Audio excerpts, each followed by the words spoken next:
6 months into that, some kid was like that boxed, and he was hanging out at this place called the Ashtray outside of school. And I was walking over to my friend Robert's house where we were just going to do jiu-jitsu. But when we passed through the Ashtray, this kid's like probably just got done smoking a cigarette, and he goes, "Hey, so you got a martial arts sweatshirt on? We should fight.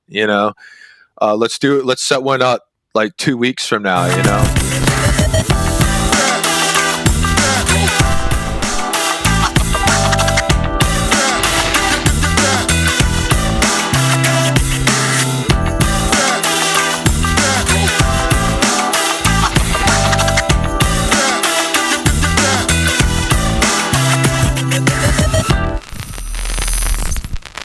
All right, what's up, everybody? Welcome back to the FloGrappling Show, aka the worst show on the internet. As always, I'm your host, Trey Robinson. We got Joey Gilps over here, Big Slack Barrett making his way down to the main chairs down here on the ones and twos still. Big come up, big promotion, right. Big promotion. It's like a stripe on the belt. For sure. And then calling in, we got Ryan Aitken out of 10th Planet Atlanta. Everybody give it up for Ryan.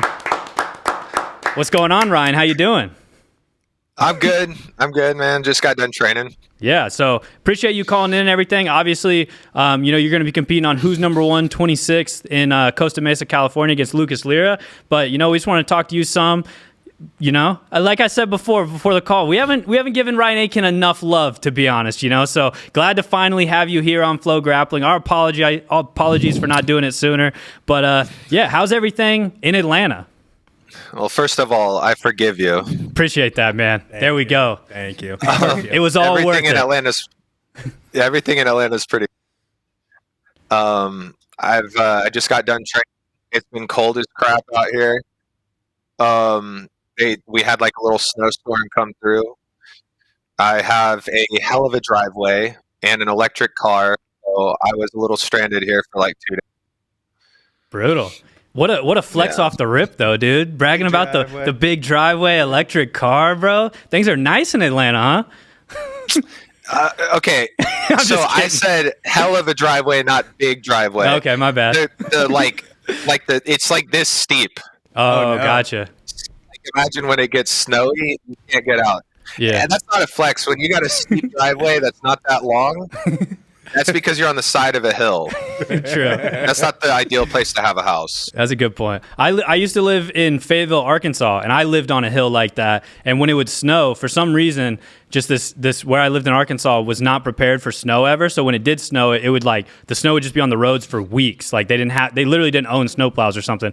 And I would just watch out of my apartment on this hill, people just kind of like bing bong down it, just like bouncing off cars. So a little bit of a crazy situation there. You get into any situations like that with your big hill? No. I mean, I know better than to try to get out on a road that doesn't have salt on it. All right, fair enough. I did go get new tires the day before just in case. A well-prepared man. Nice. How's training and everything at 10th Planet Atlanta? Training's tough, man. We've had a lot of guys from another gym, like a lot of young kids. They're like 20, 21, 19, that age range, and they're all coming from another gym like 20 minutes away, and they'll get in like some training with us some days. And so like one of their best guys dropped in today. Another collegiate wrestler was there today, and it was like super humid in the room. I got some good training with Chase Hanna. It's just what I need to prepare for this match against Luccas. Definitely. So, you kind of honestly have a pretty insane record. Like if you like look at your BJJ heroes, all that, like you don't have a lot of losses, a lot of incredible win stuff. Most recently, like Gabriel Almeida, Chris Wojcik, a couple big wins you've picked up at ADCC. Obviously, you had one of the, I would say, at ADCC, there's kind of always that like kickoff electric moment. Like in 2022, it was Haisam Rita submitting Cyborg. And then in 2024, I kind of feel like it was you submitting Pedro Mourinho. And, kind of that first big pop, like a big submission that gets all the fans going and everything. But I do want to talk about kind of your come up through a lot of this other stuff because not to keep harping on, like we haven't given you enough love on flow and stuff, but there's kind of these two routes, in my opinion, that grapplers can go. They can go the flow traditional events route, like IBJJF, stuff that's on our platform. But then you can go that different route, which at this point kind of goes towards like PGF would be like the big event. I feel like recently that, not to say it blew you up. I think you're already a pretty big name and everything, but it did definitely, it was like a big event for you, a big statement and everything. So I just feel like throughout all those events, what are some of kind of your favorite memories or events you've kind of been like in and everything and winning on your come up into this point in your career? Do you have any that stand out to you? Any that you want to talk about? Well, first of all, thank you for giving PGF the recognition they deserve. These guys are on the come up, and Brandon's got a really special thing going on over there. They actually have a new season next month, and March. I saw they just did a qualifier, right? They're kind of in starting the stuff now. Yeah, and it's really cool. Like if you watch the media that they have around just the qualifier, like the qualifier itself looked like what the PGF looked like years ago in the beginning. So it shows that like better and better players are trying to get in there. But as like to go back to what you asked me, I definitely think that ADCC match with Pedro Marino was a big deal for me. But as far as points tournaments go, I kind of tried to abandon them when I abandoned the gi years ago. And so it's interesting that you notice that there's like two different ways to get to like FloGrappling and stuff. And yeah, I guess that's what I've been feeling the last few years, kind of being on the outside is, yeah, I was doing that. And I guess that's kind of what Gordon did too. I mean, he did a lot of EBI and stuff. And yeah, the EBI Absolute was a big deal for me last year when I won that, and I beat the Big Dan guy. And then the PGF though was like the most grueling thing I've ever had to conquer. It was a week-long thing where I'm doing punches a day, and like I might win some tough matches, but then I know I can't even celebrate. I got to go home and try to sleep and wake up the next morning and prepare to go do it again. Like I didn't really eat that much. I actually lost like 6 pounds that week. Wow. Yeah, it was hard. That was a really hard week, and it was totally worth every bit of effort I put in for it.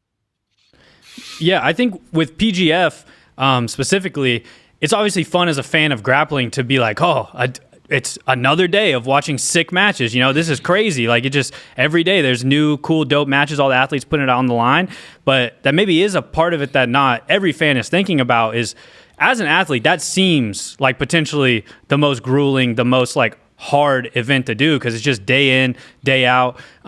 Even just being at events as someone who films jiu-jitsu, which is not that hard of a task, to be honest. You end an event, you're kind of wired. Like it's hard to go to sleep, because it's just the atmosphere of these events, the electricity, all that. I couldn't imagine as an athlete, like trying to actually like settle back down in your hotel room or wherever that night and just like get good rest, eat a lot. So it is kind of cool to hear you talk about that struggle, and losing 6 pounds is kind of nuts throughout the course of an event. Yeah. Nice. Yeah. Okay. Boom. All right. I'll keep going. If you want to, yeah. So, I have a question about that, Ryan. You're a guy who I've seen compete like up and down in weight a lot, right? Like your EBI was at an open weight. You fought the Big Dan man, got a big win for yourself there. That was also a big breakout performance for you. But I've seen you compete down at like, I feel like 185 pounds too. Like what's your age rate or not age? What's your weight range? Weight range. And where do you feel like you compete the best? What's your ideal weight if you got to pick? Dude, I don't know if I could do 185 again. Like I could do 185 with the day before weigh-ins, but day of, I had to do that for 2 CJJs, and it's just getting harder to do that. And I definitely have to use an IV if I do the day of, because I even with like 8 hours to like try to rehydrate, it's not enough. I'll still cramp. So the IVs kind of saved me there. 193 is kind of the sweet spot. That weight cut's not that hard. I'll usually be coming down from about 210 at most. So like the ADCC weight is like perfect for you. You're saying like that -88 is like a real good spot for you. yeah, I'm surprised people like they get surprised that I can make 88, and I'm like, dude, a 15, 17 pound weight cut really isn't that much to ask, especially when it's a day before weigh-in. Day of, like some of the trials that I used to do, and like from what I hear, the ADCC was like, I could see that being kind of tough again, because I'd have to cut from like that morning. I'd have to be like 198, no more than that, and then do that cut, and then go weigh in, rehydrate, and then compete. Definitely. So another thing I want to ask you about, non-jiu-jitsu related, is this setup. You kind of told us like your video setup here. You told us beforehand. Yeah, look at this. My freaking hard wire right here, dude. I didn't even notice it actually, but you got infinity box perspective going on behind you right here with the mirror. So you can see like if I'm like eating Cheetos, you can kind of see them right there. Oh, perfect, dude. So, no, that's perspective. Yeah, I like being able to see the stream going on in the background while I'm watching it in live time. This is some real Inception shit. I feel like I'm entered the Matrix a little bit here. But what you mentioned you were making gaming videos and stuff for TikTok. What is that lane of your life like? Could you kind of tell us about that some more? No, that was old, man. I was doing that for a little bit, just trying to squeeze a little bit of money off TikTok Live, and then like that's what paid the bills. For sure. Did you ever get into the, I don't even know what it's called. It's like where the people, they send emojis and they're like, nom nom nom, bum nom nom, burger. Like burger. No, I wasn't doing like NPC shit. I tried to do that with like Plant Daddy and shit. Like I tried to do like a Plant Daddy thing, but that worked for a while. And then I shifted to gaming because it's just easier. Gotcha. I get to play video games and stuff. Yeah. So. Sounds more fun. For sure. I feel like jiu-jitsu and like being a pro jiu-jitsu competitor and playing a lot of video games kind of go hand in hand. It seems like the more you talk to jiu-jitsu guys, the more you realize how much jiu-jitsu guys love gaming. Yeah. Yeah. So actually, you want to talk about someone that's good at jiu-jitsu and gaming is Sean, bro. My coach, Sean, and my teammate, Chase Sanders, they would go do like pro tourneys for like COD, bro. And they'd come out like winning. I think they won like $800 one day, like doing a freaking tournament. Pretty tight. And they just go hard in the paint on that stuff, like in between practices. What era of COD was that they were like entering pro tournaments and stuff? Do you remember what game or anything? Last year, they were really big on it last year. Gotcha. Yeah. Like 2022, I mean, 2023. I feel like they might have started to slow down on it. Play other games, but 2022 they were big on that. Nice. I've been grinding Black Ops 6, trying to get my camos and whatnot. I'm not an elite gamer, so it takes me a little more time, but I'm working on it. Yeah, you should talk to Sean about movement. I don't know. He does all these slide cancels and stuff like that. Yeah. I don't know all about that. Sean's a real movement god, huh? Yes. Okay, I'll link up with him. JT Torres, a big Call of Duty gamer. I feel like most people who are Call of Duty guys have moved on to Warzone. Not me, bro. I stuck with multiplier. I'm all in on multiplayer. That's what I mean. Warzone. They were doing Warzone, and he plays with Andy Varela a lot too. Nice. Yeah. The 10th Planet gaming crew right there. Bro, they'll smoke anybody, dude. I believe it. Like, good luck. Good luck. Imagine that event, the crossover jiu-jitsu gaming esports collab, where we just have each jiu-jitsu team put up their best gamers and we do an esports league. Honestly, it would be enormous. I feel like this is really what the fans want to see. I was getting pretty good at Space Marine. That was when I was playing here too. When that came out. Yeah. Bro. Have you dove into Marvel Rivals at all? I know that's like the hot game right now. No, lately I've just been like instructional videos and stuff. I'm trying to put it on threads. and see if I can like get in on that early, if that's going to be a thing, you know. Yeah. If not, I have a bunch of instructional content now, so that's been my focus instead of gaming.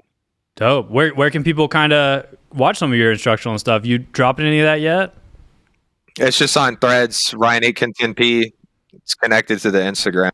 There we go. Go check it out. But I want to dive back into some jiu-jitsu here. Obviously, you mentioned your match with Pedro Mourinho. That was obviously a big moment. We kind of have that match queued up. Are you down to kind of watch that and just talk us through that moment and the submission and everything?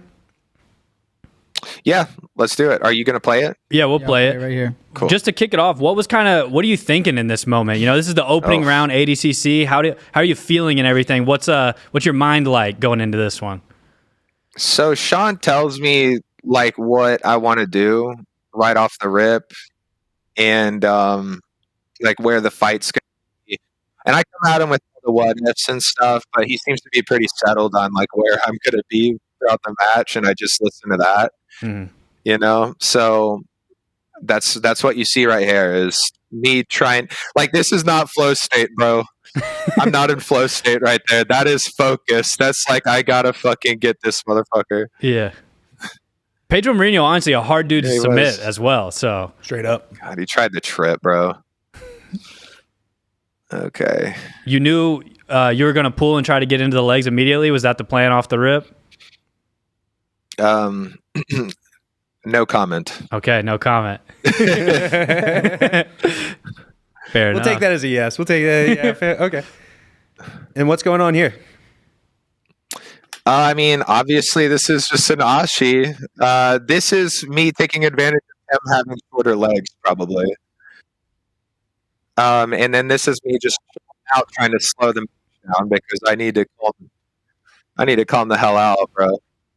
How important for you is being in a flow state versus being like hyper focused? Like, do you normally compete in kind of more of that flow state type of territory, or?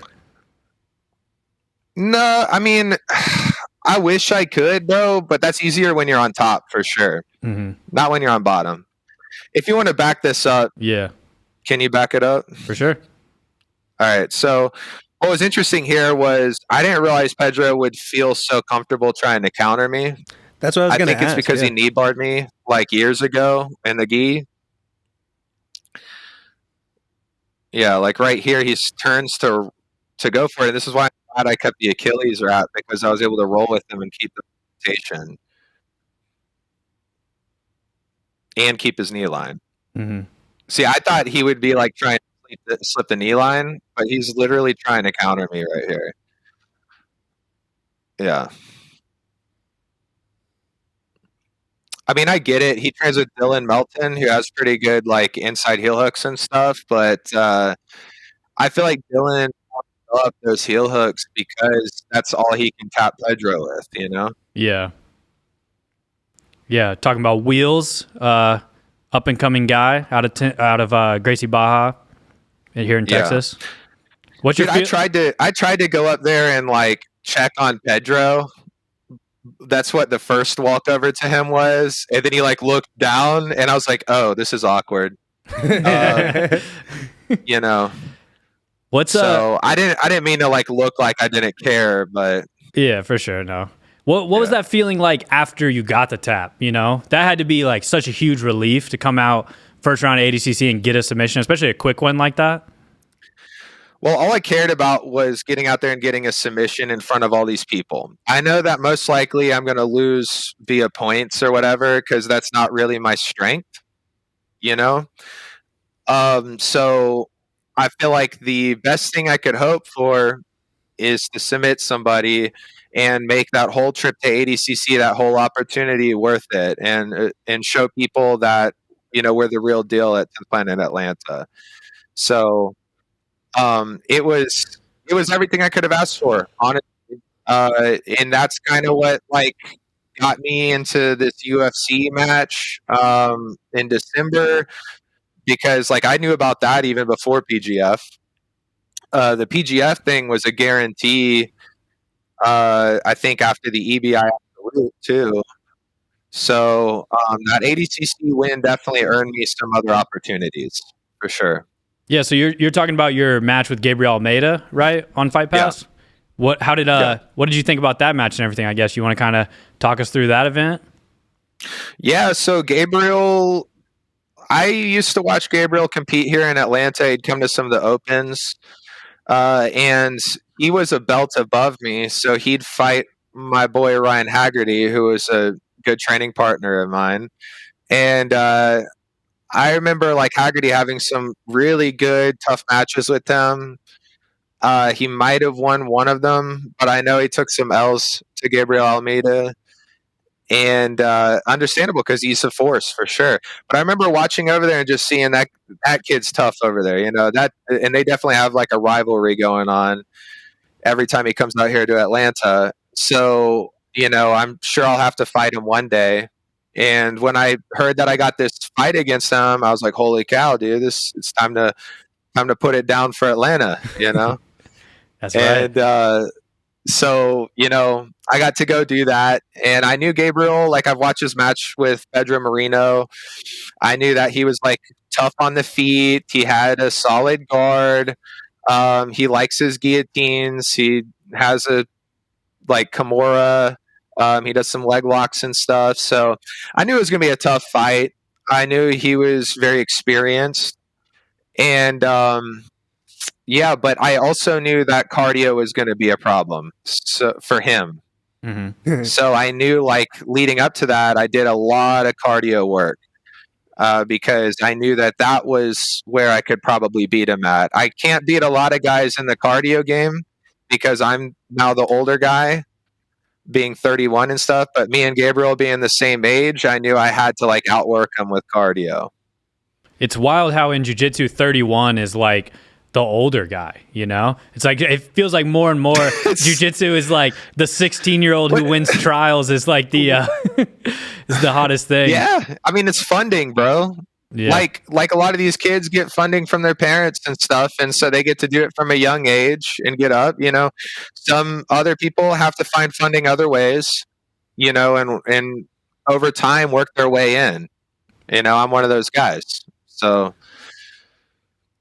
you mentioned your cardio preparation for that and everything. What is your training outside of just on the jiu-jitsu mats? What does it look like these days? Do you do a lot of strength and conditioning, a lot of conditioning work as well? Just like Tabata training that I remember from MMA training when I used to do those MMA fights and stuff when I was like 18 to 21. And I just kind of kept that idea of like what like interval training and stuff and what I need to do.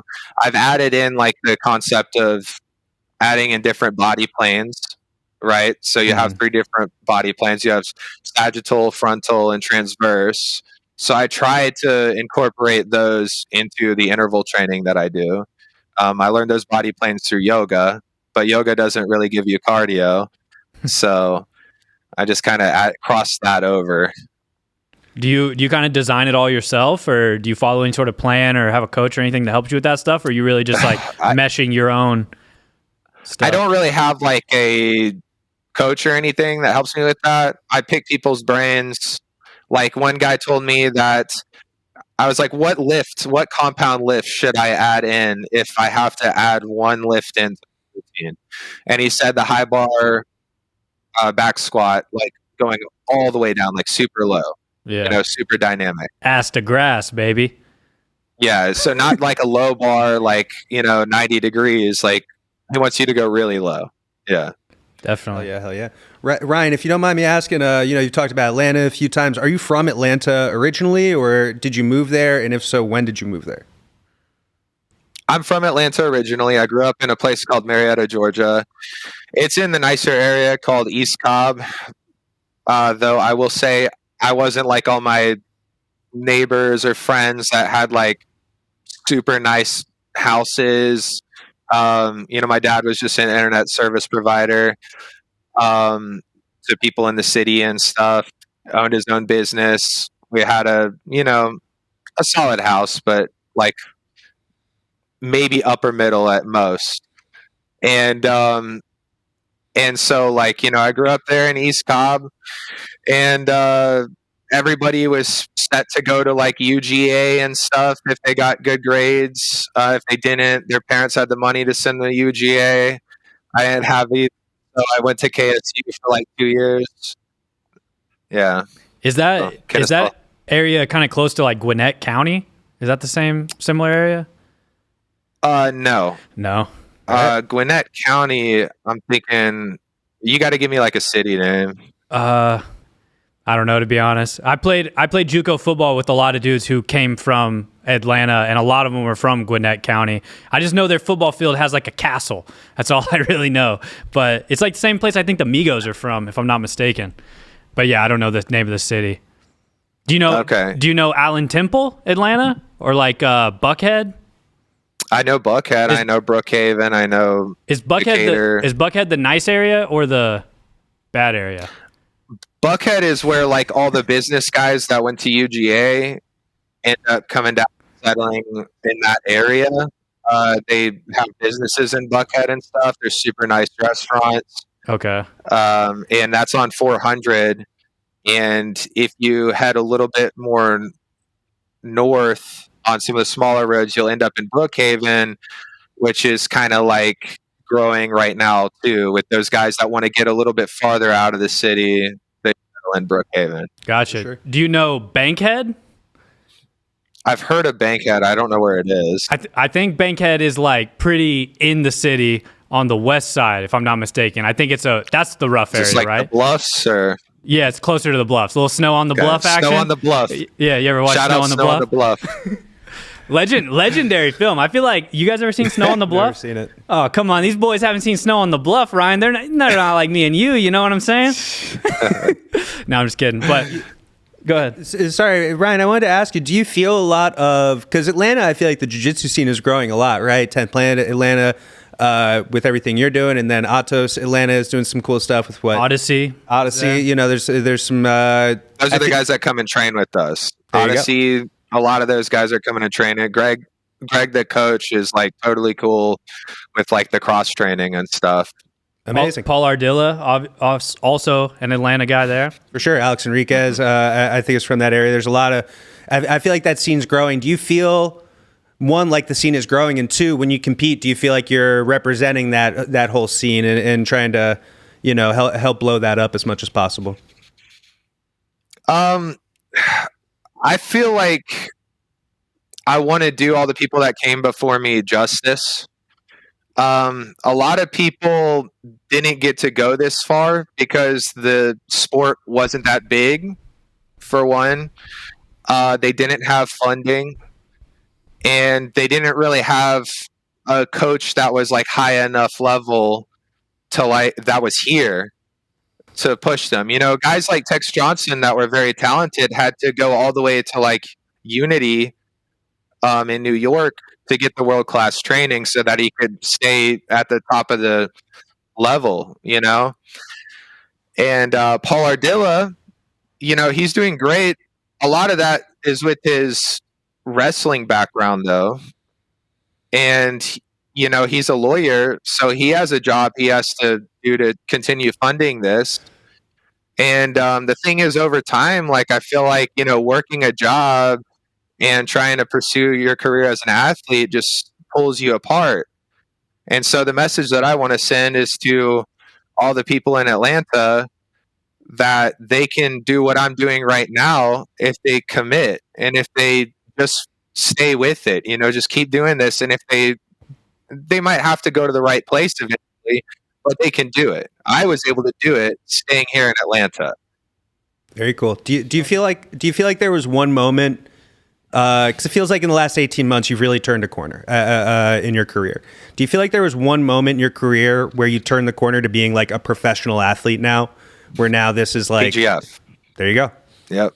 PGF. I mean, like, I got $20K for the team award, and then I got another $20K for winning the bracket in the finale, right? And what got me there was all the work that I've put in with 10th Planet Atlanta over the last 5 years. And the great coaching that I have from Sean, and people that believe in me, man.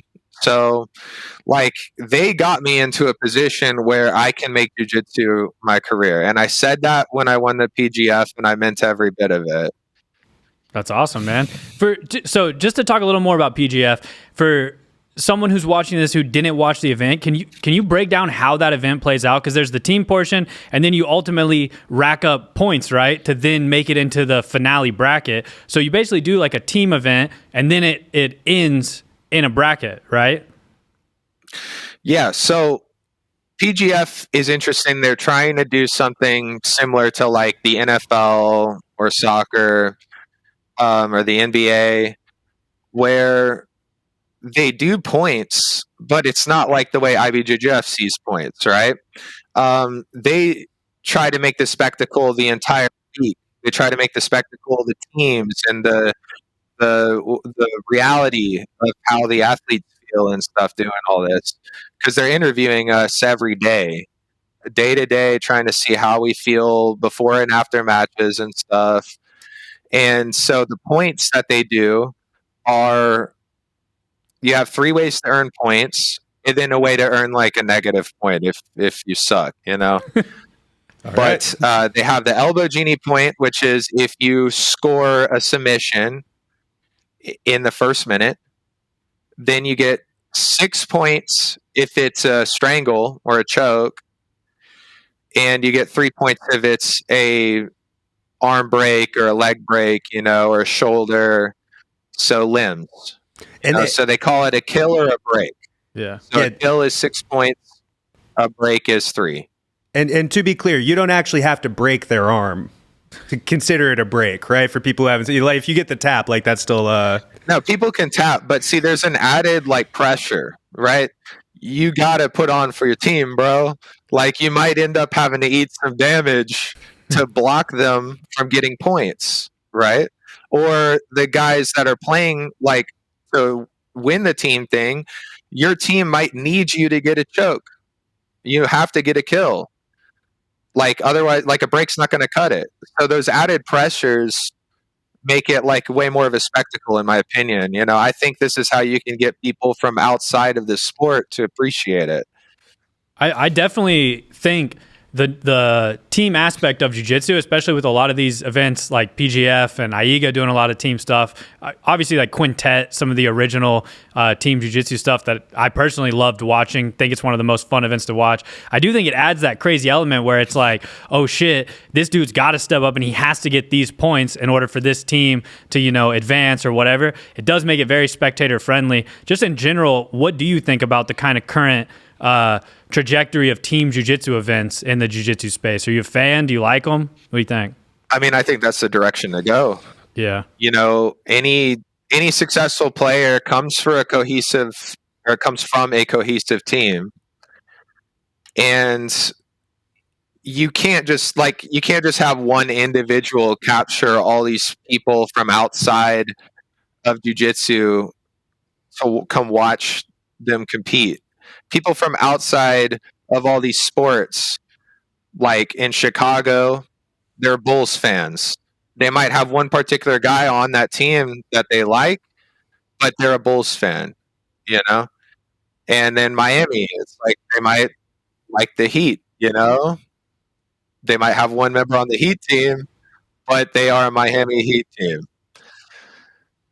Falcons, we all hate the Falcons. They drop the ball every time. So, like, here in Atlanta, you know, we hate the Falcons. Yeah.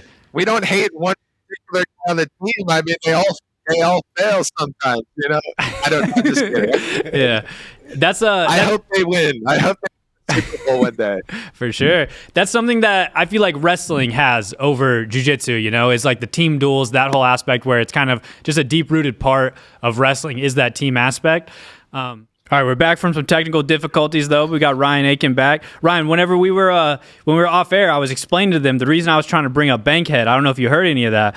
Back when I played JUCO football, all my friends and stuff that I would like go to parties with, whatever, they were all from these inner city like schools in Bankhead and Allen Temple projects and stuff. And I would introduce myself as if I was also from those. So I was hoping you could validate it for me, get my street cred up here on FloGrappling.com, but it didn't seem to work out. So that's all right. I'll try again some other time. Well, here's the thing, man. There's this dispute. A lot of the people that live in the city say that Atlanta is only in the city. Yeah. Then there's people that say, well, Atlanta is only anything inside of 285. That's like ITP inside the perimeter. And then there's OTP, which is outside the perimeter. Thing is, I lived 20 minutes from the perimeter. And the thing was like, yes, East Cobb is like a little bubble. But as I got older and started having, like, I lived in Dunwoody for 3 years. Okay. When I was training at Alliance. Is that OTP or ITP? That is like barely OTP, bro. That is like, dude, that's on the buses. Yeah, there's buses that go and train. The MARTA has a station like in Sandy Springs and like going into Dunwoody, right? So like I could just take a 5-minute car ride to that MARTA station. If a MARTA station goes to your neighborhood, you're in Atlanta. I don't care, man. Like anybody from inside Atlanta can hop on the bus, come up there. You're dealing with a lot of crime issues, just the same that come from MARTA. So it's the same thing, you know. Like you're in Atlanta if MARTA comes to you, bro. All right, well, I want to be officially on the record, okay? The FloGrappling show stands with Ryan Aitken, and that is Atlanta, dude. I don't want to hear nothing else. Nobody from Atlanta in the comments tell me anything else. We ride with you, Ryan, so we agree. 100%. Yeah. But I want to ask you about kind of more of your origins, like how you started in jiu-jitsu. What was your route into jiu-jitsu and everything? You know, from the early days, a little Ryan Aitken getting started with jiu-jitsu. Was it the MMA route? You know, was it just solely jiu-jitsu to begin with? How did you kind of get going with jiu-jitsu? I watched Never Back Down.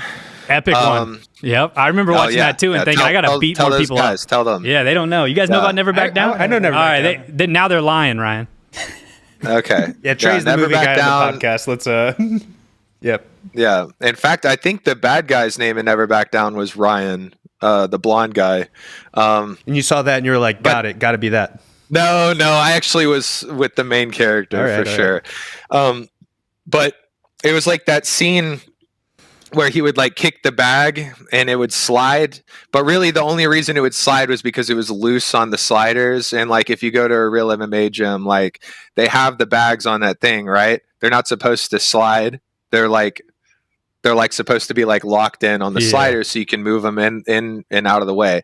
I don't know. They kind of don't really tell you that in the movies. So when you're a kid watching this, you're like, I got to kick the bag super hard so it slides, you know?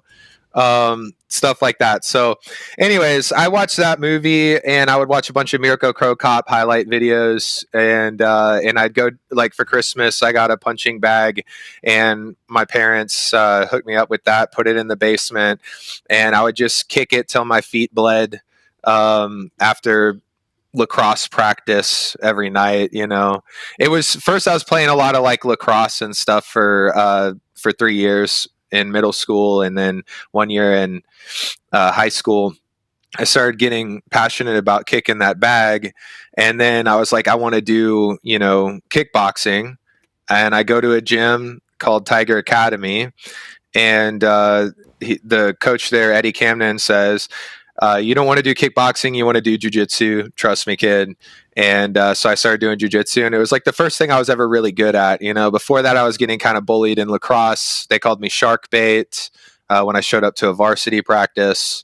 And so, you know, like I didn't really like that. I didn't like getting picked on. I didn't like being a runt, you know, so I wanted to learn how to stand up for myself. That kind of checks out, you know, like if you're getting called shark bait at lacrosse practice and then you come across Never Back Down and you're like, this good guy, this is my guy now. I'm gonna start kicking the bag. That's a pretty epic little origin story right there. Was there any back and forth though? Whenever that coach said, "Nah, you want to do jiu-jitsu," were you like, "No, I want to do kickboxing," or were you just kind of all in, like, "Okay, yeah, I'm jiu-jitsu guy now"? Thing was like I was looking for somebody. I come to a gym and I'm like, hey, can you teach me how to kick ass? He says, well, you don't want to do that. You want to kick ass this way. So, do jujitsu class. And it's the same thing. It's like, eventually I came to Sean, who, I'm like in jujitsu. In the context of jujitsu, I want to kick ass. And he goes, well, you're not going to kick ass that way. You got to kick ass this way. And so, I've kind of carried that mentality, like searching for somebody like that, from teenage years into young adulthood. And I feel like that's what's gotten me this far. That's awesome. When you first started, were you in the gi primarily, or was it always a split, no gi, or? It was kind of split, it was like gi, mainly trained in the gi. And then like 6 months into that, some kid was like, that boxed, and he was hanging out at this place called the Ashtray outside of school. And I was walking over to my friend Robert's house where we were just going to do jujitsu. But when we passed through the Ashtray, this kid's like probably just got done smoking a cigarette, and he goes, hey, so you got a martial arts sweatshirt on, we should fight, let's do it. Let's set one up like 2 weeks from now, And so we set it up. And 2 weeks go by, I'm like training at Tiger, and then I go there and I get punched in the face for like 3 rounds, but he got tired of punching me in the face, and then I jumped on his back and choked him. That used to be on YouTube, but for some reason the guy lost it, and I told him I'd give him $500 for it, bro. Like, I literally found the guy and I was like, I will give you $500 if you could find me this video again. And he was the owner of that YouTube account, and he can't hook me up with it. So it might be gone. But anyways, so it was like feeling that victory, and the way it felt when I went back to school and everyone's like, yo, we actually believed in you. I was like, dude, I thought nobody believed in me, like, you won me $20, bro. Thank you. Stuff like that. Like, it made me feel like a hero, so I wanted to keep chasing that dream, that feeling. And so I ended up doing MMA when I graduated high school in 2012. Like, instead of going to prom, I was training for this MMA fight. And I go there. Again, it's the same thing. It's like my cardio, my heart is what won me that fight. I got my leg broken, for sure. Yeah. And then, like, that feeling when I won that was sick. And, then I was like, okay, well, I want to pursue this MMA thing some more, and I was doing more no-gi and whatnot. So I went over to an MMA gym around the corner, Striker Fight Center, which kind of like had all the badass local guys fighting out of there. And a lot of them had like the local amateur belts. And I learned how to box out of there, how to kickbox, some Muay Thai, and started picking up some wrestling and stuff. And I won 2 more fights, and then I lost a title fight to a guy that would end up going on to Bellator and fighting Michael Venom Page. So when I lost that fight, I was like, I want to become a specialist in an area, and jiu-jitsu is what I like the most. So I was like, how do I become a specialist, And Alliance was 30 minutes from me. So I was like, okay, I'm going to go become a specialist in Brazilian jiu-jitsu and just focus on the gi. And once I'm a specialist, I'll come back to MMA maybe, But then, like, I get caught up in the IBJJF scene, doing the gi for like 5 years. And then COVID hits, and I was like, oh, well, this is telling me to change. I gotta make a change. And funny enough, Striker Fight Center had hired Sean on to be their jiu-jitsu coach. And I had to suck up my pride and come back and ask Striker to let me back in, so that I could train with Sean, Otherwise, I was going to be on the receiving end of Sean's guys for the next like 10 years. I just knew it. So luckily, they were super nice. Gina and Byron were super nice and let me back into the gym and let me train under Sean. So look at where it's got me now, So I owe it to them for sure. Yeah, dude. That's an epic origin story. I'll be honest. Your first I guess your first legitimate fight / competition was a jiu-jitsu versus boxing throwdown at the Ashtray in hot Atlanta. That's pretty epic, dude. Yeah, pretty much. That is a bummer though that video doesn't exist. One, because now I kind of want to go watch that, see a young Ryan Aitken just representing, holding it down for jiu-jitsu for a long time now. So the funny thing is, like, yeah, you would pass through the Ashtray to get to Robert's house. Robert would host these fights, and Robert at the time was actually training at Alliance, and I didn't really even realize how big of a deal Alliance was, right? But I would go over to Roberts, and they would, like, people would just have, like, be selected for these MMA fights once a week on early release days, and it would be in his house on carpet, and we'd have gloves given, and he'd tell his mom we're just sparring, but we're not sparring. Like, this kid's nose is bleeding all over the carpet, and, you know, everyone's filming it, and there's like upperclassmen and the girls hanging out, and they'll step outside to smoke a cigarette outside of the house and then come back in to watch these underclassmen kick each other's ass. You know, like that was like not sparring. It was not sparring. He definitely lied to his mom for sure. Dang, dude, that's intense. Yeah. But now, you know, ultimately it's led you to this match at Who's Number One, you know, something we're super stoked to finally have you on Who's Number One. I think it's been kind of long overdue. You're going to be competing against Luccas Lira. What do you think about just in general, just competing at Who's Number One? Well, competing at Who's Number One is great. I've been watching this show for a long time. I think during COVID is when Who's Number One started, and Gabriel Almeida was actually dominating that at the time, if I remember correctly. And I think Seth Daniels was running the show back then, and then it shifted over to Flo's hands. And what y'all have done with it has been great. You know, we've gotten to watch Gordon throw down multiple times. There's been some really cool matches there. They're really long matches too, so it's a lot less like IBJJF points. You know, people don't really get to play the boundaries there, so that's nice. I feel like that plays to my favor. The whole boundary thing's just kind of lame. There's so much nuance around the boundaries. Yeah, so it's a big hot topic these days, the boundary in jiu-jitsu. Really? I didn't realize that. I just kind of mean with the pit and everything, you know. Oh yeah. It definitely keeps the fight in the center when you have a pit. Yeah. But I mean, you don't want to go towards the wall. You know?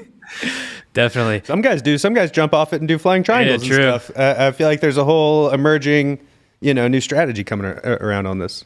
Yeah. So Anthony Showtime Pettis. That's right. Inspired. Yeah. So yeah, like you kind of mentioned, longer matches. So this will be a 15-minute match, obviously submission only, against Luccas. You brought up how, you know, non-points type of matches are better for you. You did beat Gabriel Almeida by points though, right? That was I thought a points victory, if I'm not mistaken. That was a cardio victory. Okay. That Gotcha. was reflected with points, you know? Like, dude, Gabriel wouldn't even, like, let me grab him, like, early on in the match. He just wanted to do outside passing. Mm-hmm. So, you know, that's kind of what that looks like sometimes, you know, is that. And Gordon, I listened to, like, the playback, and Gordon had a few good points. You know, I was listening, and he definitely recognized that Gabriel wasn't really, like, even giving me an opportunity to grab him, you know? So it might be kind of boring for people, but when you add that, like, overtime in, it definitely, like, the UFC knows how to pressure you with, like, penalties and stuff in the overtime, to force action, you know? And I think that's what's going on right now is they're trying, like, all these promotions are trying to figure out how to force action. With PGF, they have the what do you call it? Like they sit you down if you get called for stalling. They sit you down in the center in a turtle position, which is a pretty heavy penalty, like a pretty heavy physical penalty, not just points, you know? And then UFC, it's like, I mean, shit, they're throwing out, like, Pixley, in my opinion, shouldn't have lost that match, dude. I feel like the way the penalties played out against him when they went towards the boundaries, and he has to defend the leg lock, right? But because they're like on the edge right there, he gets hit with these negatives when he literally has no other choice than to do something, like what he's doing. And then they reset in the center, they give him a penalty, and now it's like the other guy can just play defensively, and also, they're rewarding at UFC Fight Pass. They're definitely rewarding players for bottom position. I think like you get to play guard more, and like it's the impetus is on the passer to engage, which I kind of agree with. But when you give the guy like when you give a guy like Pixley a negative point, and now he's forced to have the impetus to like engage against somebody that just has to frame and keep him away the whole time, you're going to get what looks like very shallow jiu-jitsu, I think, where it's just framings and resets. And it's like, that's action without action, in my opinion. So that's how I feel like that match played out. I've watched it over a couple times. But yeah, Luccas Lira has some solid leg locks for sure. Definitely got to watch out for that. Fortunately, I have a good training partner in Chase Hanna. Chase Hanna did the BJJ Fanatics, like the first one, the brown belt pro division that y'all did with, I think he fought Kyle Baim in the finals, but had a lot of people in it, like Giancarlo and them. And Chase has been someone that, like, when I first showed up to 10th Planet Atlanta, he leg locked me like 1,000 times. Like every time I would step in the center, I'm getting leg locked, and it was like beating my head against the wall. But he was a big driver for getting me to where I am today, and I still get to train with him for matches like this. And I know for sure that Luccas doesn't have leg locks like Chase has. So. How do you think this match with Luccas is going to play out? Have you envisioned it at all? Do you have a way that you think this match will go? 15 minutes sub only against Luccas? I think Luccas is a very physical guy. Like every time I see, like I feel like all the media I see of them, I see him and Maggie. Like, and I know Maggie's like a trainer. Probably has him doing a lot of cardio sessions with her and stuff like that, dude. She's always wearing like a freaking Whoop, I think, on her arm for like a heart rate monitor. Like, and then I'm like, dang, I kind of need one of those because the chest monitor feels like it's always sliding all the time when I wear it. So I was thinking about getting something like that too. But what that tells me is that their culture is to be in shape, and that's what they do. So I expect Luccas to have really good cardio. I haven't really seen him fade at all in his matches. So I just know he's going to be very physical. So, I got to make sure that I can kind of match him on that. And, I don't think it's going to be a problem for me. Like, so I know like cardio, I know leg locks with Chase, his wrestling's solid. I think it'll definitely be a challenging match for sure, and a good test for me. Definitely. We're looking forward to it. I know that just as a fan of jiu-jitsu, I think it'll be pretty exciting. Both you guys going at it. Do you have any other matches on this card that you're looking forward to or anything? Do you know much about the other matches? I guess we haven't announced all of them yet. By the time this podcast airs, I think they'll all be announced, but do you have any other matches you're kind of looking forward to on this one? Dude, honestly, I thought I was going to have a few months to chill. But then, I picked this up like 3 weeks ago, I think. And so I'm just going to train super hard for this one. And then afterwards, we might have an ADCC. We do have an ADCC open in Atlanta. There goes my right leg trying to cramp again. Uh-oh. Don't kick the wire, bro. Don't kick the wire. I'm not going to kick the wire this time. So, I'll probably do the ADCC open in Atlanta. I know we got Aiga in June in freaking Kazakhstan. That would be crazy. Yeah, not. You excited to eat a horse burger? I haven't even got my plane ticket yet. I don't know how that's supposed to get settled out, but horse burgers, that's what they eat in Kazakhstan? It's, I know a couple people, like Jake Watson was over there for the last one. He was telling me that a bunch of people were having horse burgers, and it was the best thing he's had in quite a while. That's nuts. I don't know, man.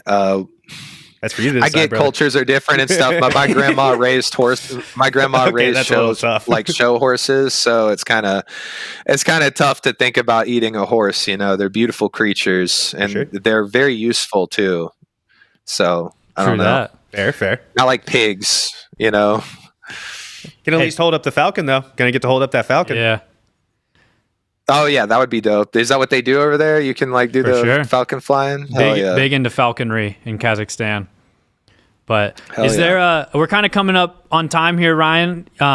Is there anything you want to plug? You know, where can people find you? Where should they be consuming that good Ryan Aitken content out there? You know. I mean, dude, Ryan Aitken 10p on Instagram.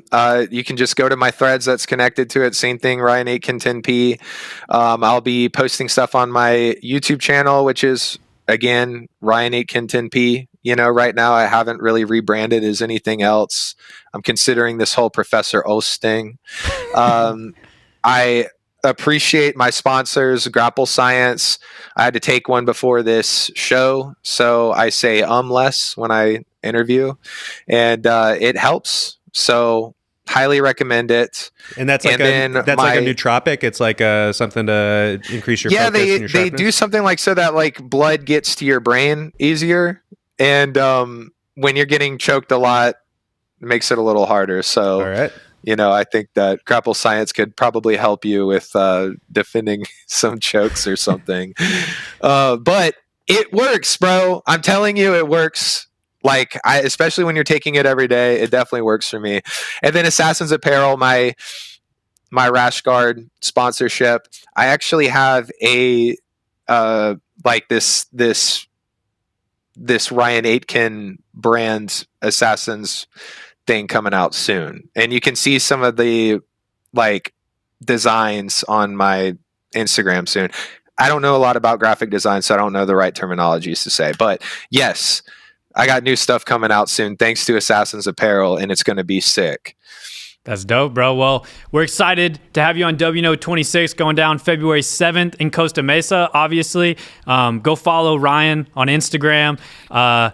Look out for some of those mock-ups of the Ryan Aitken, branded apparel and all of that. But any last words, Ryan, before we go? Man, I forgive you guys for not having me on sooner. Good. But thank you. I'm glad to finally be here. I like your setup. Appreciate I like it. the is that a Scarface inspired flavor behind the FloGrappling logo up there? Well, The something white like and black. that. Yeah. Feels like Scarface. Yeah. I like it. Awesome. I like it. Every office should have a Scarface poster in it. Appreciate it. Well, we're gonna roll this outro thing, but if you want to stick on for a second, Ryan, I want to ask you something off camera real quick. So just don't hang up yet. But let's go ahead and roll the outro. Appreciate everybody, tuning in to this episode of the FloGrappling Show. Hopefully, you got to know Ryan Aitken a little better. I know we did, and we'll see you guys in the next episode.